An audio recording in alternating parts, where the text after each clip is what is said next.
আসসালামু আলাইকুম। সংবাদের শুরুতেই থাকছে শিরোনাম। এসএসসি ও সমমানের চতুর্থ দিনে বহিষ্কার ৭৫ জন পরীক্ষার্থী। ফের বিএনপির সঙ্গে আলোচনা বসছে জাতীয় ঐক্যমত্য কমিশন। সীমান্তে আতঙ্ক, ৫ বছরে বিএসএফ এর গুলিতে ১৫১ বাংলাদেশি নিহত। বৃষ্টির কারণে তৃতীয় দিনের খেলা শুরুতে বিলম্ব। এটিএম আজহারের আপিল শুনতে জামায়াত নেতারা সুপ্রিম কোর্টে। এবারে আসি বিস্তারিত সংবাদে।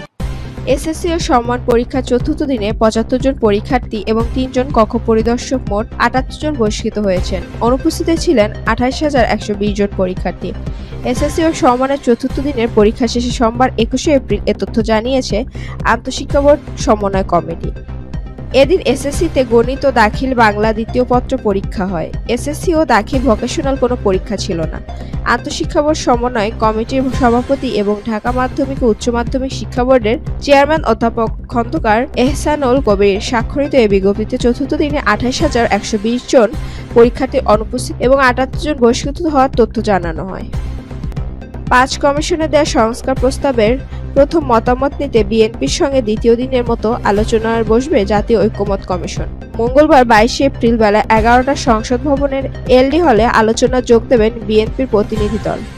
এর আগে ১৭ এবং ২০ এপ্রিল প্রস্তাবনা নিয়ে ঐক্যমত্য কমিশনের সাথে দিনভর বৈঠক করেন বিএনপির স্থায়ী কমিটির সদস্য সালাউদ্দিন আহমেদের নেতৃত্বে ৫ সদস্য প্রতিদলের সদস্যরা। বাংলাদেশ ভারত সীমান্ত গত ৫ বছরে বিএফএস এর গুলিতে প্রাণ গেছে ১৫১ বাংলাদেশির। আইন ও সালিশ কেন্দ্রের তথ্য অনুযায়ী শুধু রংপুর বিভাগেই হত্যার ঘটনা ৪০%।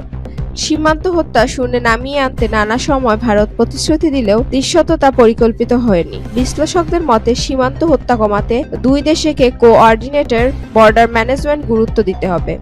৪,০৯৬ কিলোমিটার দীর্ঘ বাংলাদেশ ভারত সীমান্তের একটি বড় অংশই রংপুর বিভাগের ৬ জেলাকে ঘিরে। কৃষিসহ নানা কাজে এসব অঞ্চলের মানুষের যাতায়াত রয়েছে সীমান্তে। আবার এই সুযোগকে কাজে লাগিয়ে এক চক্র জড়িয়েছে চোরাচালানেও। তবে দুই দেশের চুক্তি অনুযায়ী সরাসরি হত্যা গ্রহণযোগ্য না হলেও ভারতীয় সীমান্তরক্ষীর হাতে হত্যার ঘটনা ঘটেছে প্রতিনিয়ত।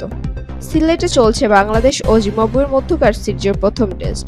মঙ্গলবার ২২শে এপ্রিল সকাল ১১টার তৃতীয় দিনের খেলা শুরু হওয়ার কথা ছিল, তবে বৃষ্টির কারণে তৃতীয় দিনের খেলা শুরু হতে দেরি হচ্ছে।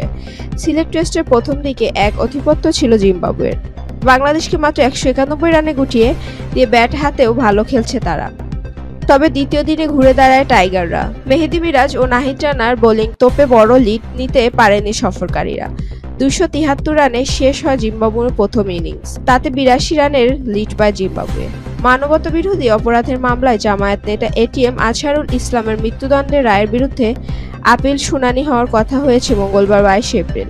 প্রধান বিচারপতি সৈয়দ রিফাত আহমেদের নেতৃত্বাধীন বেঞ্চে বিষয়টি শুনানির জন্য এদিন ২৮ নম্বর কমিকে রাখা হয়েছে।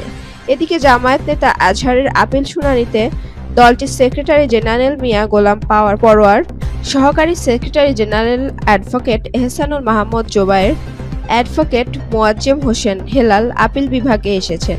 এছাড়া জামায়াতপন্থী সব আইনজীবী আদালত কক্ষে উপস্থিত আছেন। জামায়াত নেতারা আজহারের পক্ষে শুনানি করবেন ব্যারিস্টার এহসান আবদুল্লাহ সিদ্দিকী, আইনজীবী শিশির মনির।